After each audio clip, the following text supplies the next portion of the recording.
Today, on Start Me Up Video, we are joined by Albert Behr to discuss strategies and how to successfully bring your product to market. With 20 years of experience, Albert has led financial and operational execution of North America's and Asia's most famous tech companies. Thank you for joining us, Albert. Good to see you. Currently, Albert's most recently founded company is Cavit Technologies. Do you mind telling us a little bit about your company? Sure. So it's a clean tech company that what it is it actually produces a box about yay big, silver. You screw the thing in. It has 2 wires in, 2 wires out. You stick it into commercial lights like the room we're sitting in right here, and it reduces electricity by 30 to 40% instantly with no change of any infrastructure. Wow. Very cool device. That's amazing. And how long have you been working with Cavit? Well, it's been different forms. So we started off with our own company, Behr & Associates, and we got involved. The file was brought to us by the government probably 3 years ago. We started getting more involved, and about a year and a half ago, we got really, really involved in the business, and we sort of dove all in, and we've taken it from literally a PCB board with some wires hanging off it and a brilliant but yet crazy engineer to the product now, which seems to be Canada's hottest clean tech product. It's wow. Kind of cool. Yeah. Congratulations. Thank you. A lot of awards. So let's take it back a step to when you were working with your crazy engineer and you had it all wires Crazy out brilliant of it. engineer. Crazy brilliant, sorry out there. So when you just developed this new innovative product, Yeah. did you develop a patent before proving market traction? Well, it's a great question because so what happens is whenever you're dealing with technology, you know, in the space that I'm in, intellectual property or ownership of your intellectual rights is a complete fundamental. It's no different than if you're in the music business and you don't own your song. You need to own your intellectual property. So when we get involved with companies, if they don't have intellectual property, something which is, you know, for lack of better terminology, ownable, something where it's your asset and you can do what you want with, then we generally walk away from the company. So how do you go about developing that working patent to continue development of your product? Well, that's 2 questions. So if you want to start developing a patent, so, you know, it's actually, you know, God bless the internet because it makes life a lot easier than it was 5, 10, 15 years ago, like far, far easier. So the first most important lesson to be learned in this discussion today is called uspto.gov. I'll say it again, uspto.gov, United States Patent and Trade Office.government. What happens is if you want to do underwater basket weaving machine, you go into the search field, it's a Boolean search, you go underwater basket weaving, click, and it'll come up and it'll tell you anything which is prior art. It's being registered up to that point in time. It's not an exhaustive list, it's not a full list, but it's an amazing way to start, and unfortunately the lawyers don't like that because you just saved yourself about $3,000 of searching, and it was done instantly. Yeah. Right? Number one. You do that, you do a Google search, you want to go to GoDaddy, you want to make sure that you can see if you can find domains that are tied to that. So you just want to make sure to see if something's clear first to go. So that's really the first step that you go to see if there's other people that have thought about this before. Because unfortunately, you know, good ideas are generally come from one people, comes from lots of people, and it's he who gets there first. However, if you go and it appears that the patent has not been done, I believe it's a common fallacy that people think that you need to spend, you know, tens of thousands or hundreds of thousands of dollars on patents. In time, maybe, it could be, but at that point your company's worth millions and millions of dollars so you can afford it. You know, you can start patenting for $1,000, $2,000, $3,000, and you do it, and this is another important lesson, you do it in the United States. You do it in the United States first because we live in this wonderful country called Canada, but the business is down south, right? So you do something like that, you go online, there's lots of services that do this kind of stuff now, and you get started, and you do not ever show your technology to anyone else until you get the patents done. You keep anyone under NDA.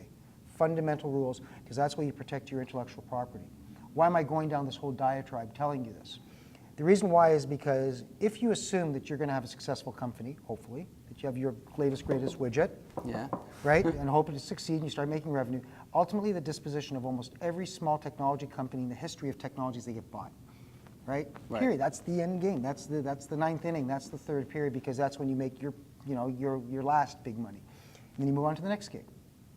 If you don't have your patents locked down, your value, it's not a value, it's not neutral, it's a negative. You can, if you have patents, it gives you value, right? When the Cisco comes to you, or the Google comes to you, or the Apple comes to you, and if you don't, chances are they'll never buy you in the first place, because there's nothing they can defend. So I cannot underscore the imperative of patents. Okay. So let's just say you, with your crazy brilliant engineer, you just got the patent, and you got the final prototype, oh, it's the final product, not the prototype, sorry, and you're ready to go to the market. Never a final product. It never stops getting fixed. Okay. Something to talk about another time, that's for sure. So how do you ensure that your go-to-market strategy, when you first bring the product out, does it fit the needs of your business model, the customers, and your different channels? Great question. So I'm going to come at it from a different way. There's sales approach, which is, would you like to buy my widget? Okay. That's a salesman. A marketing person comes back and says, so what's your problem? Right? And once I understand what your problem is, As a then consumer?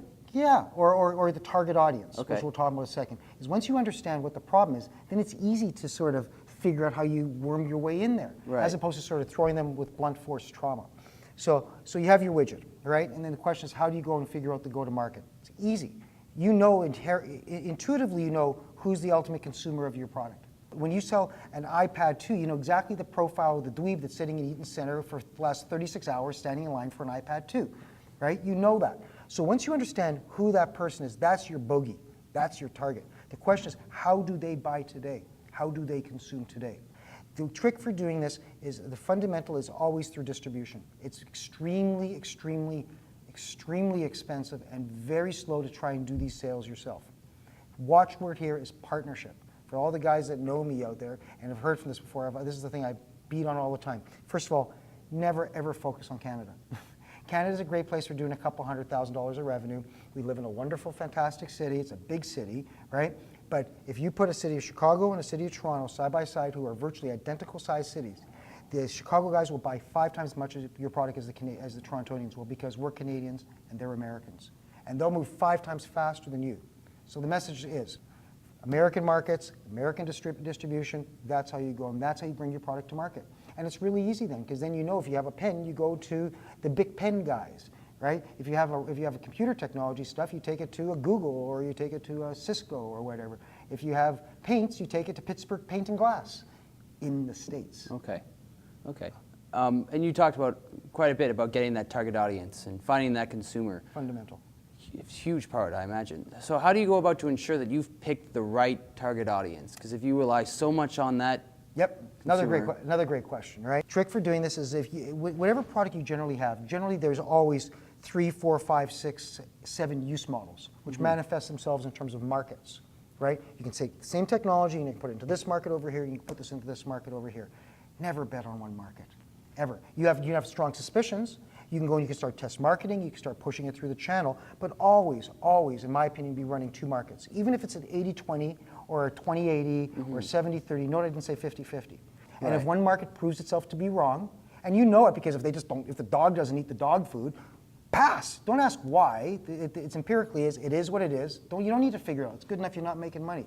Then have that third market. Have a C and a D and an E, and you have 4 or 5 plans, and you keep cycling through it, and then sooner or later you'll hit. Or if you may not, and if you don't, then it's time to walk away from your business, because then you've gone to cycle through all your markets.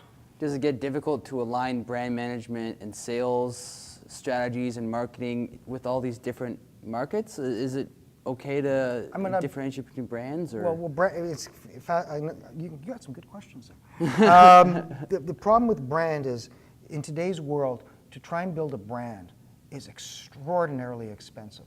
I mean, in the old days, we used to say it cost $2 million to do something like that, right? $2 million is a bucket load of, I don't know about you got 2 million beans on you? I wish. Yeah, right? And so nowadays, it's not 2 million beans, now it's 5 to 10. But it goes back to my comment about partners, right? And again, for the people that know me, I'm a big fan of cooperative marketing, right? So what happens is if you have the better light bulb, take it to GE for God's sakes, and get them to put their name on it. And you'll take your little 20 cents of the action or 30 cents of the action, let them distribute the product. That's called an OEM, right? Or they want to white label it, right?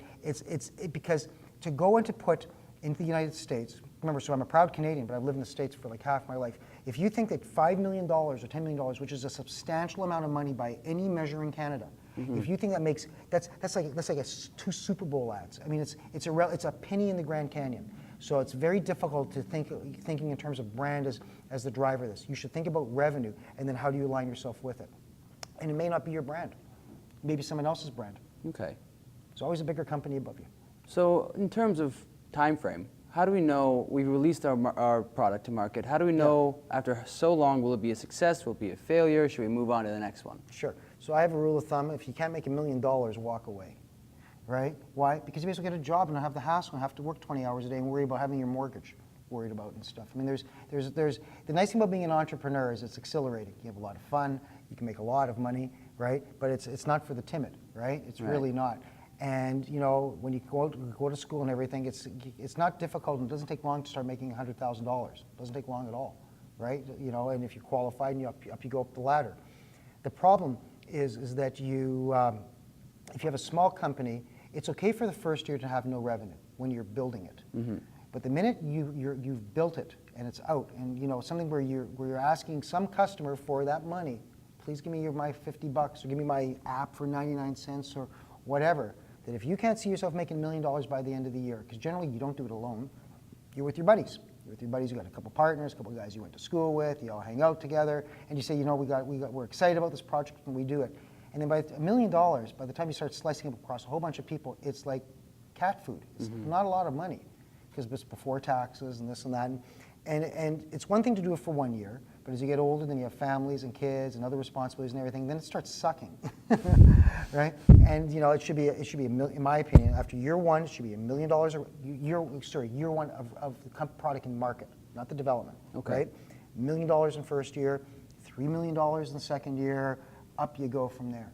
And if you can't see, and then you count on smart finance people to make sure that the sales guys aren't idiots and blow all the money that they're making. Right. So it's not just about the top line, it's about the bottom line, making sure you have control of it, right? By the end of the second year, your company should be making money. Your $3 million business should have dropped a few $100,000 EBITDA at that point, and then look out year 3. And if not, walk away.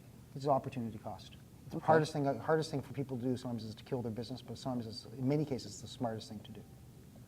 All right. Well, Food for thought, huh? yeah, definitely. We all need to sort of gather insight in all this. Before we wrap up, are there any more key elements you find that entrepreneurs miss when it comes to bringing their new product to market? Undercapitalizing the business. Okay. Right. Can you expand? Yeah, get money. Okay. Fair enough. It's true. It's true. So you know, we had one of the classes, one of Dr. Gideon's students for a year, and it was great having them, and you know, they saw firsthand what happens when you have enough money to do what you need to do, and when you don't have enough money you need to do, and then what you have to do to get the money to need, so you know what to do.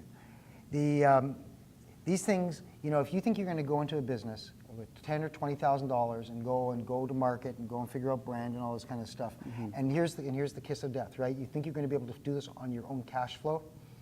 I've worked with a lot of companies at this point, a lot of companies, all in the same form. Some people are a little bit older, some people are a little bit younger, but they're all young companies by definition. And every time, if they don't have enough capital, then they die. Every time, if they count on cash flow.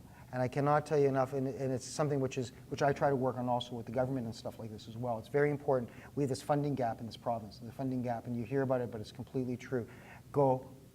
As you build your business, go to friends and family, go cobble together a couple $100,000, because generally that's what it takes by the time you start getting, whether it be websites or getting a brand designed or getting your patents filed. You'd be amazed how fast $200,000 just vaporizes. It sounds like a lot of money. It's not. And it's not, you notice I didn't say 25 or 50, right? And you collect the money from the people because you know the people that are in franchise, if they start giving you checks. And by the way, the people you go to are your friends and family, so don't screw up, because otherwise they're not going to be your friends nor your family anymore. Right. It's so important to make sure that you have enough capital in the bank to do it, because hard work and genius and passion, it won't be enough. And it's just great advice. And if you can't do it, then the problem you're going to have is, it goes back to that comment about not making $1 million that year. Because ultimately, at the end of the year, you got a balance sheet and an income statement.